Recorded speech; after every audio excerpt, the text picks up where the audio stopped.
जीवन मिला ही उन्नति के लिए है, लेकिन हम लोग सांसारिक उन्नति को ही मान करके संतुष्ट हो जाते हैं और आध्यात्मिक उन्नति की तरफ ध्यान नहीं देते, और सांसारिक उन्नति जितनी होती सब यहीं की यहीं धरी रह जाती है। आपका चाहे जितना नाम हो, आपकी चाहे जितनी संपत्ति हो, आप चाहे जितने वैभवशाली हो, मरोगे तो तुम्हारे साथ कुछ जाएगा क्या? अब नया शरीर मिला तो पुराने शरीर की वाहवाही किस काम की रह गई? तो इसलिए नाम जप करो और अच्छे स्वभाव की रचना करो, शास्त्र स्वाध्याय करके, संतों का संग करके, गंदे आचरणों का त्याग करके हम अच्छे आदमी बने। हम ऐसे आदमी कम से कम बन जाए कि हम किसी से मिले तो हमारी याद करें, क्या सुंदर व्यक्तित्व, क्या सुंदर उसकी वाणी, क्या सुंदर उसका आचरण, कितना नम्र व्यवहार। ऐसा ही हमारा स्वभाव नहीं बनना चाहिए कि एक बार आदमी जो मिले वो भगवान से बनावे कि ऐसे आदमी से हमें कभी मत मिलाना। हमारा ऐसा क्रूर स्वभाव नहीं होना चाहिए, हमारा परोपकारी स्वभाव होना चाहिए। तो हम अपने स्वभाव को भजन बल के द्वारा बदल सकते हैं। खूब ना हमको खड़ा होना पड़ेगा, कमर कस के, मर चाहे जाऊं अधर्म युक्त भोग नहीं भोगूंगा, कड़ा होना पड़ेगा। ये फिसड्डी स्वभाव से नहीं होगा, आज कसम खाई कल तोड़ दिया, ऐसे नहीं परमार्थ में चला जाता। परमार्थ में चला जाता है, आज मैंने नियम लिया है, अब इस नियम का प्राणपण से निर्वाह करूंगा, मर चाहे जाऊं नियम नहीं तोड़ूंगा। ऐसा जिद्दी स्वभाव वाला माया पर विजय प्राप्त करता है। काम क्रोध आदि दोषों पर विजय प्राप्त करना कोई खिलवाड़ नहीं है। तो अपने स्वभाव को बदलने के लिए ही तो हमें मानवदेह मिली है। हमको चाहिए संत सदगुरुदेव की शरण में होकर के उनके द्वारा बताए हुए साधना के मार्ग से हम भगवान की प्राप्ति करें, भगवान का स्वरूप जाने और इस माया प्रपंच से मुक्त हो। नहीं, बड़ी दुर्गति है। आज हम मनुष्य हैं, कपड़ा पहने बैठे, लेकिन कितने जीव ठंडी में ठंडक का दुख भोग रहे हैं, कितने जीव प्यासे हैं, कितने जीव भूखे हैं, कितने जीवों को उबाल के खाया जाता है, कितने जीवों की हत्या की जाती है।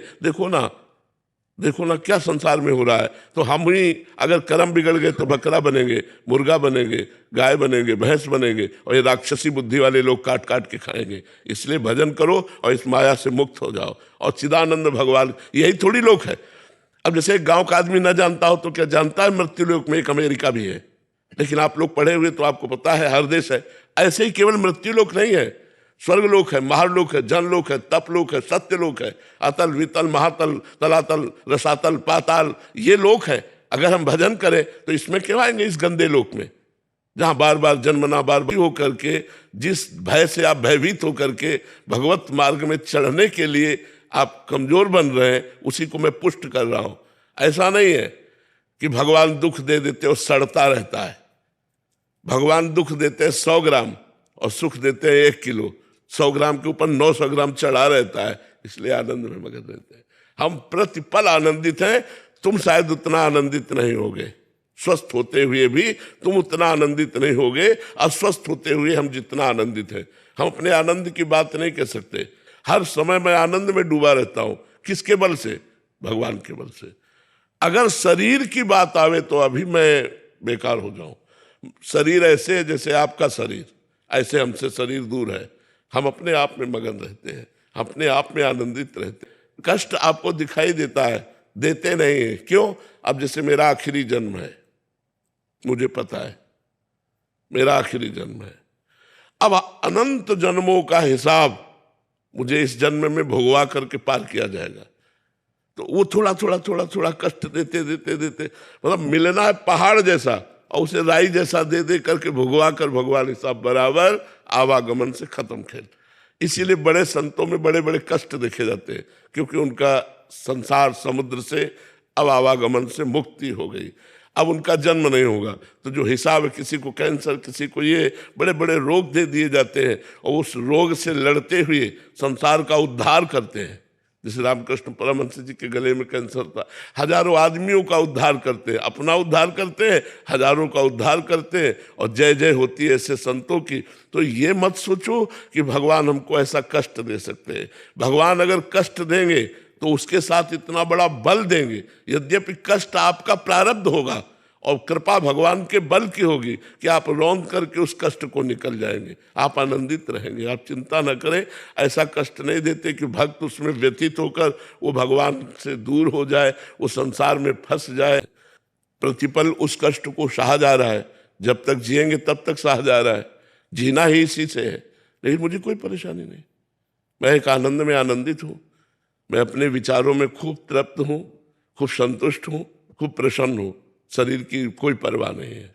भगवान ने पहले शरीर से बेपरवाह किया और फिर शरीर का रोग। आप कैसे उसका हम कहाँ तक वर्णन करें? जो प्रतिपल दुलार कर रहे हैं, भगवान जिसको प्यार कर रहे हैं उसको कितना आनंद मिलता होगा।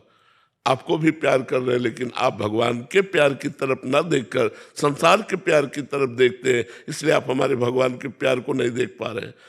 और जब मेरे तो गिरधर गोपाल दूसरों न कोई, तो सीधे भगवान पे दृष्टि होती है और फिर उनके प्यार का अनुभव होता है। तो आप ऐसा डरिए मत। मन और इंद्रियों की गुलामी के कारण जो मन इंद्रियां कहेंगी उन भोगों को हम भोगते रहेंगे, और जब तक हम भोग भोगते रहेंगे तब तक करता और भोगता रहेंगे, स्वरूपानुसंधान नहीं हो सकता। स्वरूपानुसंधान के लिए इंद्रिय और मन का व्यापार बंद करना होगा। तपस्या और भजन के बल से विवेक के द्वारा जाने हुए सत्य में स्थित होना पड़ेगा और असत का त्याग करना पड़ेगा। इसे कहते हैं लोक और परलोक के भोगों का वैराग्य। तीसरा, षट संपत्ति। पहला, शम, इंद्रियों का भोगों से हटाना। दम, मन का अपने वश में करना। उपरति, भोगों के समीप रहने पर भी भोगने की इच्छा ना होना। तितिक्षा, सर्दी गर्मी बरसात, लाभ हानि सुख दुख मान अपमान सबको सहने की सामर्थ्य होना। श्रद्धा, गुरु और संतों के वाक्य की, तब तक स्वरूपानुसंधान नहीं होगा। किसका प्रश्न है? तो स्वरूपानुसंधान के लिए ये 4 बातें और 6 संपत्ति ये होना अत्यंत आवश्यक है। तब वो अपने स्थूल सूक्ष्म और कारण तीनों देहों का राग त्याग करके अपने स्वरूप में स्थित होता है, जो स्वरूप चिदानंदमय है। जहाँ स्वरूप में स्थित हुआ, परमानंद का द्वार खुल गया। वो आनंद में उमग करके मुक्त अवस्था को प्राप्त हो जाता है, जिसे जीवन मुक्त कहते हैं, जिसे जीवन मुक्ति कहते हैं।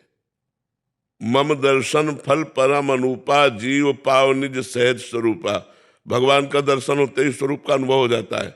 स्वरूपानुसंधान करना है तो इस प्रश्न का उत्तर हुआ, ऐसे करो। और अगर सहज में जीना है और सहज में प्रभु को प्राप्त करना है और सहज में अपने आप को जानना है, तो राधा राधा नाम जप करो, गंदे भोगों का त्याग करो और भगवान से प्रार्थना करो। तो स्वयं जानई जेहि देहु जनाई, और जानत तुम्हें तुम्हें हो जाई। वो खुद भगवत स्वरूप हो जाता है। ब्रह्मविद ब्रह्म ही भवति, जो ब्रह्म को जान लेता है वो अपने ब्रह्म स्वरूप में स्थित हो जाता है। तो चाहे भगवान के दर्शन के पहले जानना शुरू करो, तो जो आपने प्रश्न किया उस उत्तर को समझिए। और यदि भक्ति से चलना है तो भगवान की आराधना करो, अपने आप को जान जाओगे, भगवान जना देंगे। भगवान का दर्शन होते ही जीव को निज स्वरूप का अनुभव हो जाता है। मम दर्शन फल परम अनुपा, जीव पाव निज सहज स्वरूपा। बदलने के लिए मनुष्य शरीर प्राप्त किया है। हमारे हजारों जन्मों की वासनाएं हमारे स्वभाव की रचना करती हैं।